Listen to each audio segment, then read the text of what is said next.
Hey everyone, this is One Man Zerg with the UEN.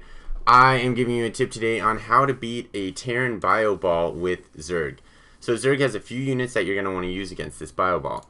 One is the Baneling. The Baneling is extremely effective against the Marine. The Baneling just crashes into Marines and destroys them in mass because it does such high damage. It's 35 damage to light units, and it does it in an area effect, so it could take out like 6 Marines at once if you hit them with 2. And then another good unit is the Roach because it absorbs damage really well. So the Roach is very good against Marines. Not so effective against Marauders because Marauders have that great anti-armor damage as well as high hit points. And then you have the Hydralisks because the Hydralisks, although it's lower hit points than the Roach, it has about twice the damage output as the Roach. So you want to use that. So let's see what happens here. I'm going to slow the game speed down a little so you can see. So the Terran is coming in for a push. And this is a nice ball he's got. But when he's going to fight, he's going to want that line on line. So you can see the Zerg comes in over here.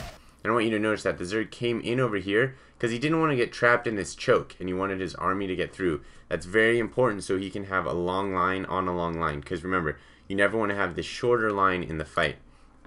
So he's going to come in, put some fungal growth down. That's very key. Those Infestors are great against Marines. And these Medivacs are going to just give you hell. So if you put that fungal growth down, it helps to mitigate the healing of the Medivacs and even overcompensate for it.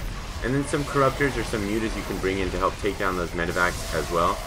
And then you just have you can see all the Roaches are dead, all the Banelings are dead, but you still have those Hydras alive, and you can use those Hydras to push out the rest of that army. Let's look at another example now of the Roaches and the Infestors and Hydras moving in.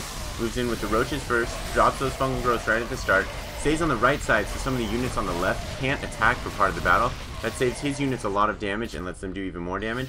And then he doesn't push at the end, which is an okay decision, but I'd like to see him push there while the units are still low on health, not allowing those Medivacs to heal those troops back up. Let's recap this first fight. Come in around here so you can get that long line.